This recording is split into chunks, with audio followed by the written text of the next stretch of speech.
გამარჯობა, ეს არის გადაცემა გვერდიდან და მე ვარ დავით კალანდია. Ამ წლის 27 მაისს ინტერპრეს ნიუსის საიტზე წავიკითხეთ ცხელ-ცხელი ინფორმაცია. თურმე მოლდოვას პრეზიდენტმა მაია სანდუმ სალომე ზურაბიშვილს მოლდოვას უმაღლესი სახელმწიფო ჯილდო რესპუბლიკის ორდენი გადასცა. რომ წავიკითხე, გამიკვირდა, რომ ჩემიანებიდან ამ ამბავზე არავის უხალისია. ვიფიქრე ყველას, როგორ გამოეპარა მეთქი ეს გასახარებელი ნიუსი. მოკლედ წავიკითხე ეს ყველაფერი და მე დავინტერესდი, მაინც რა დამსახურებისთვის გადასცა მაია სანდუმ სალომეას ეს უმაღლესი ჯილდო. ხოლმე იმიტომ რომ სალომეამ ფრანგული ქართულზე უკეთ იცის, დიდი ხნის ძებნის შემდეგ ერთ-ერთ რუსულენოვან საიტზე ძლივს მოვიპოვე ინფორმაცია, რომ სანდუმ ეს ორდენი ზურაბიშვილს ქართველი ხალხის სიძლიერის აღიარების ნიშნად გადასცა. დიახ, მეგობრებო, იქ იმ საიტზე სანდუმს ციტატაც იყო მოყვანილი.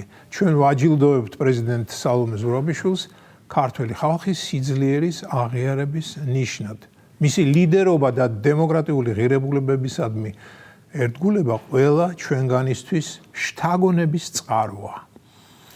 ჯერ ვიფიქრე, რადგან საიტი რუსულენოვანია, ანუ იმთავითვე რუსეთუმეა, ოკუპანტებს არ დაეჯერებათ. ისინი ხო ყველა მხრიდან ცდილობენ ჩვენთვის საინფორმაციო ზიანის მიყენებას და არაა გამორიცხული, რომ ფეიკურ ამბავს გვაწვდიდნენ. ამასაც სალომე ზურაბიშვილი და სად დემოკრატიული ღირებულებები, ქართული ხალხის ლიდერობა და საერთოდ რა დროს სალომეს პრეზიდენტად მოხსენიება მეთქი. მაგრამ მე ვნახე, რომ საიტი ეხო კავკაზა ყოფილა. ეხო კავკაზა კი ყველაფერია რუსეთუმეობის გარდა. რუსულად კი წერი, მაგრამ უფრო რუსოფობები არიან და ამას სრულიად არც მალავენ. მე უცებ ისიც გამახსენდა, რომ ეხო კავკაზა მგონი უკვე დალია ჩაილურის წყალი და აქტუალური აღარაა. დავხედე თარიღს და თურმე შარშანდელი ინფორმაცია ყოფილა. ანუ ინტერპრეს ნიუსმა 2025 წლის 26 მაისის ამბავი ახლა დაადო. შესაშური ოპერატიულობით მუშაობენ ინტერპრეს ნიუსელები. არ გამიკვირდება, ცოტა ხანში ისიც გვამცნონ ფელდმარშალმა კეიტელმა ბერლინში უპირობო კაპიტულაციის აქტს მოაწერა ხელიო. მართლა არ გამიკვირდება, რადგან სრულიად შესაძლებელია მათთვის მეორე მსოფლიო ომი ჯერ კიდევ არ დასრულებულა. კარგი, შევეშვები ღლიცნესა და ღლაბუც შარშანდელი ინფორმაცია კი იყო, მაგრამ ის აღარ მახსოვდა, რომ შარშან მოლდოვამ ზურაბიშვილის დამსახურება ერისა და ბერის წინაშე თავისი უმაღლესი ჯილდოთი აღნიშნა. ძალიან სასაცილო ამბავი კი არის, მეგობრებო, რადგან შარშან მაისში ზურაბიშვილი უკვე 9 წლის ნაპრეზიდენტალი იყო და მისი დაჯილდოება, ჩემი აზრით, უფრო მასხარაობას გავდა. მით უმეტეს, როდესაც ვიცით, რომ ზურაბიშვილს ყველაზე ნაკლებად სწორად ქართველი ხალხის ლიდერობა გამოსდიოდა. ერთადერთი რისი ლიდერიც ის იყო საკუთარი სეფექალების გარემოცვალა და მაია სანდუმს საიდან მოეჩვენა, რომ ეს სეფექალები მთელი ქართველი ერია, არ ვიცი. ისე რა უცნაურია საერთაშორისო პოლიტიკა, რაც მთავარია სრულიად მოწყვეტილია რეალობას და თამაშის საკუთარი წესებით მოქმედებს. იმ პოლიტიკაში ზურაბიშვილი გერმანიისთვის მაგალითად დღესაც საქართველოს პრეზიდენტია. დიახ, გერმანიის საელჩო საიტზე, როგორც ამბობენ, დღესაც ზურაბიშვილია მითითებული პრეზიდენტად. და როდესაც საელჩოსთვის უკითხავთ, კი მაგრამ რა დროს ზურაბიშვილიაო, მათ უპასუხიათ, საიტი არ არის დარეგულირებული და ინფორმაციას ვერ ცვლითო. წარმოგიდგენიათ?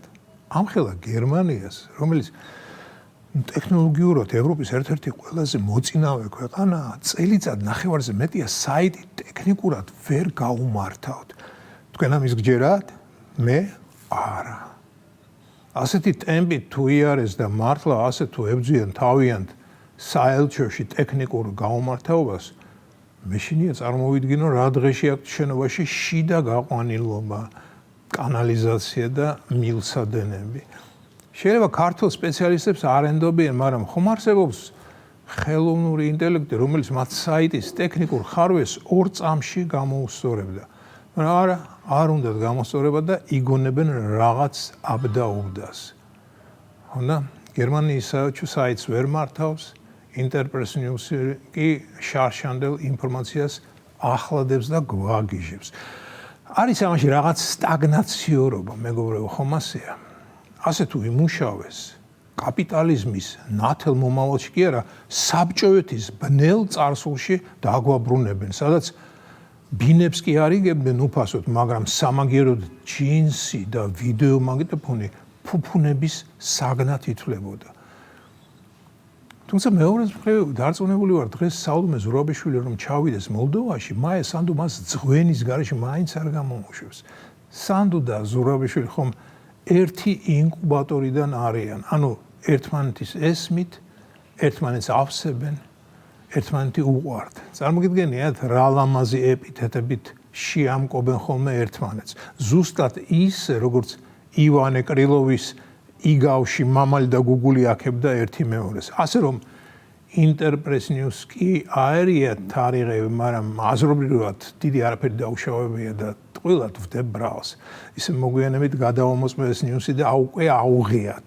ეთქობა ვიღაც მეტ ნაკლებად ჭკუა გახსილმა უთხრა, რას შვებით, შარშანდელ ინფორმაციას ტენით ისედაც ჩასაფრებულ აუდიტორიას. ეს იყო გადაცემა გვერდიდან და მე ვარ დავით გალანდია.